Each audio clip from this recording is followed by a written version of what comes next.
Olá, eu sou Matheus Cunha. E eu sou Renata Dias. Juntos vamos trazer algumas notícias do Palmeiras. Aproveitando, família palmeirense, curta o vídeo e se inscreva no canal. Um grande abraço a todos. Isso mesmo, curte e se inscreve para mais conteúdo palmeirense. Um abraço.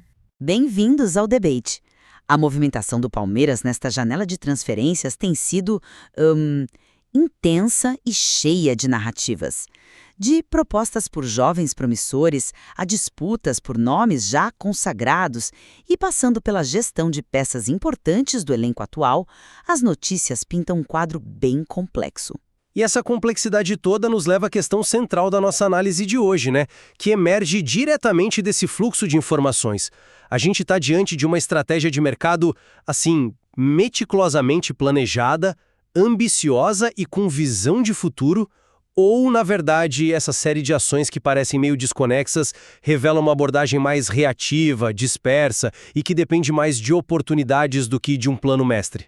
Olha, eu vou defender a primeira visão, a de que as ações do clube são parte de um planejamento robusto e multifacetado, desenhado para manter a hegemonia do Palmeiras no cenário nacional e continental. E eu vou pelo caminho contrário. Vou argumentar que a variedade de alvos e a própria natureza de algumas dessas negociações sugerem uma falta de foco estratégico claro, sendo no fundo mais uma reação às pressões do mercado do que um plano proativo e sob controle. A minha leitura é que a estratégia do Palmeiras não é só clara, ela é sofisticada. Ela opera, assim, em 3 níveis simultâneos, o que pode até parecer meio disperso para quem olha de fora, né? Mas que, na verdade, é a marca de uma gestão moderna. No primeiro nível, o da ambição imediata, a gente vê a busca por um atacante como o Marcos Leonardo. Entrar nessa briga, mesmo com a concorrência de rivais diretos como Flamengo e São Paulo, Olá, é uma eu sou declaração Matheus de Cunha. intenções. E eu sou Renata É Dias. dizer pro Juntos mercado, vamos trazer algumas nós queremos notícias do peças de Palmeiras. impacto pra Aproveitando, sermos família campeões palmeirense, curta o vídeo e agora. se inscreva no canal. Um grande abraço a No todos. Isso segundo mesmo, curte e se nível, inscreve o do para mais futuro, conteúdo o palmeirense. clube Um abraço. age com inteligência ao propor a compra do jovem Talisson, do Paysandu, e ao monitorar talentos em mercados menos óbvios, como o russo Matvei Kislyak. Isso não é um tiro no escuro, é uma busca deliberada por valor. E o terceiro nível, talvez o mais importante, é o da sustentação interna. A insistência no zagueiro Nino, a atenção à situação do volante Fabinho, tudo isso mostra que as carências estão mapeadas. Some a isso a excelência operacional. Arias recém-chegado já está no bid. O Paulinho com um plano de retorno detalhado. Até a permanência do Felipe Anderson, para mim, reforça a força do projeto. É um ecossistema completo. A sua descrição é eloquente, eu admito, mas eu interpreto os mesmos fatos de uma maneira bem diferente. O que você chama de estratégia de 3 níveis, eu chamo de uma rede de pesca lançada ao mar na esperança de que algo de valor caia nela. A quantidade de alvos é, para mim, o principal sintoma da falta de foco. Atacante de nome, jovem promessa, zagueiro prioritário, um volante que depende de uma reviravolta lá na Arábia Saudita, um goleiro que foi sondado e depois descartado. Isso não soa como um plano com alvos definidos, mas como uma lista de compras extensa, onde se tenta de tudo um pouco. O caso do Fabinho é emblemático. A negociação depende de uma possível troca de comando no Al-Ittihad. Isso não é planejamento, isso é contar com a sorte. Uma estratégia robusta não pode ter como pilar um fator externo e incontrolável. E o caso do Felipe Anderson, que você vê como positivo, para mim é um gigantesco alerta. Manter um jogador de altíssimo custo que ainda não entregou o esperado, isso levanta uma questão eu sou crucial Matheus sobre a Cunha. capacidade E eu sou do Renata clube de Dias. integrar Juntos seus vamos trazer investimentos algumas mais caros. notícias do Palmeiras. Entrar num Aproveitando, leilão família pelo Marcos palmeirense, curta o Leonardo vídeo e se parece inscreva no mais canal. uma Um grande abraço a resposta todos. à Isso mesmo, pressão do curte e se mercado inscreve por para mais nomes conteúdo do que uma palmeirense. Um prospecção abraço. cirúrgica. Mas vamos aprofundar a lógica do ataque porque ela desmonta um pouco essa ideia de falta de foco. A busca simultânea por Marcos Leonardo e Talisson não é contraditória. É a definição de um portfólio de investimentos inteligente. São ativos de classes diferentes, entende? Com o Marcos Leonardo, você está comprando uma blue chip, uma ação de primeira linha, um jogador pronto para entregar retorno imediato, para decidir jogos na Libertadores. É um investimento para o presente. Com o Tylisson, por R$ 3 milhões, você faz um investimento de venture capital. É uma aposta de alto potencial, um ativo que vai ser desenvolvido internamente, sem a pressão de ser a solução e que pode se tornar um jogador valioso ou gerar um lucro enorme no futuro. Isso não é incerteza, é uma visão completa do que um clube de ponta precisa fazer. Mas essa diversificação, nesse caso específico, não revela justamente uma falta de confiança no plano principal? Se a necessidade de um centroavante de impacto é tão urgente e crítica, por que diluir o foco e os recursos financeiros? Entrar no que se desenha como um leilão pelo Marcos Leonardo contra rivais com grande poderio financeiro já é uma operação de altíssimo risco e custo. Se o clube estivesse absolutamente convicto de que essa é a peça e de que tem a capacidade de trazê-la, talvez não sentisse a necessidade de, ao mesmo tempo, comprometer uma quantia significativa como 3 milhões em um jogador de uma divisão inferior. Para mim, isso parece um plano B muito visível.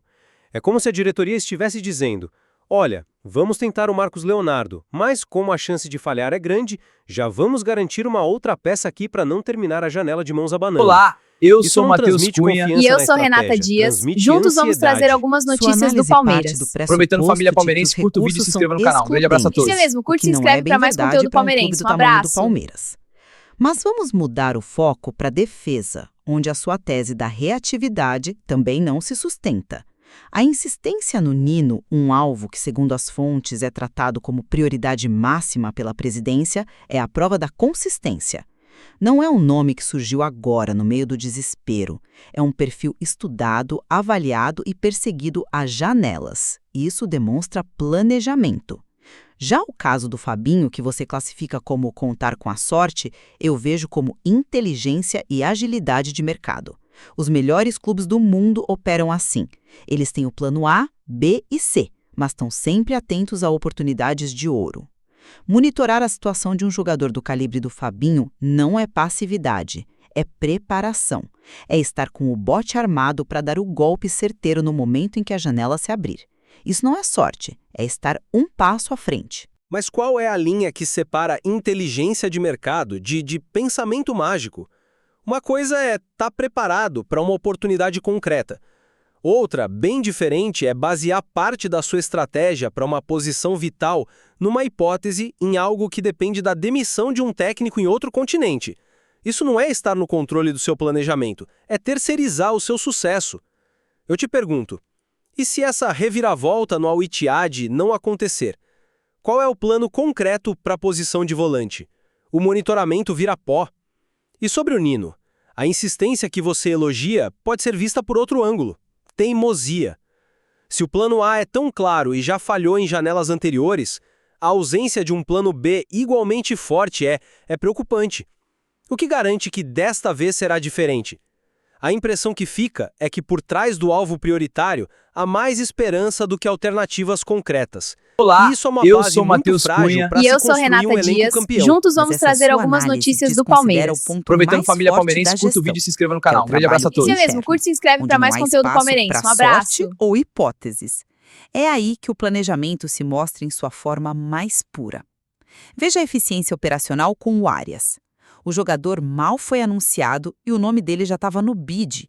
Isso significa que todo o processo burocrático foi feito com antecedência, com precisão. Ele está pronto para estrear. E o plano para o Paulinho é a prova definitiva. Não é só um vago, ele volta em março.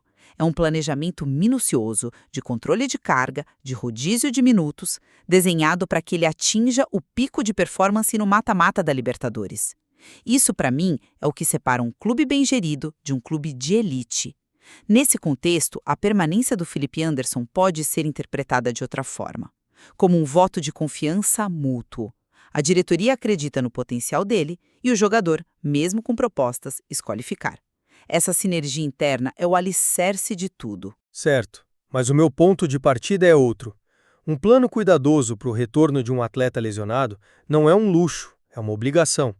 É, sem dúvida, uma excelente gestão de crise, mas ela existe para corrigir um problema, uma lesão grave, que foi um imprevisto. Não podemos confundir uma reação competente a um problema com um planejamento proativo perfeito. E o fato de uma contratação do impacto e do custo do Felipe Anderson ainda ser um problema a ser administrado e não uma solução, é o elefante na sala, não é o detalhe. É um ativo de milhões que ocupa um espaço enorme na folha salarial e que, em campo, não entrega o esperado. Isso levanta a questão do custo de oportunidade. A chegada de mais uma peça de meio-ataque como Arias, nesse cenário, pode complicar ainda mais a equação tática. Como integrar todos eles? Onde cada um vai jogar? Olá, eu sou Matheus Cunha. E eu sou Renata Dias. Juntos vamos trazer algumas notícias do Palmeiras. Aproveitando família palmeirense, curta o vídeo e se inscreva no canal. Um grande abraço a todos. Isso mesmo, curte e se inscreve para mais conteúdo palmeirense. Um abraço. É um exemplo de gestão moderna e sofisticada no futebol. Ao mirar em estrelas consolidadas para o impacto imediato, como Marcos Leonardo, ao mesmo tempo em que investe em jovens promissores para garantir o futuro, como Talisson, e gerencia com precisão cirúrgica seus ativos internos, como nos casos de Paulinho e Arias, o clube demonstra uma estratégia completa e coerente. É um ecossistema projetado para vencer hoje e continuar vencendo amanhã. Já minha leitura final é que a dispersão de alvos em múltiplas posições, a perigosa dependência de cenários externos e hipotéticos, como no caso Fabinho, e os desafios não resolvidos na integração de contratações de peso do passado, como Felipe Anderson, pintam o quadro de uma estratégia mais oportunista e reativa do que planejada. As ações parecem ser uma rede ampla lançada ao mercado na esperança de que se capture as peças certas, em vez de uma pesca com arpão direcionada e focada em alvos plenamente viáveis e sob o controle do clube. Fica claro, portanto, que os mesmos fatos podem levar a interpretações radicalmente opostas.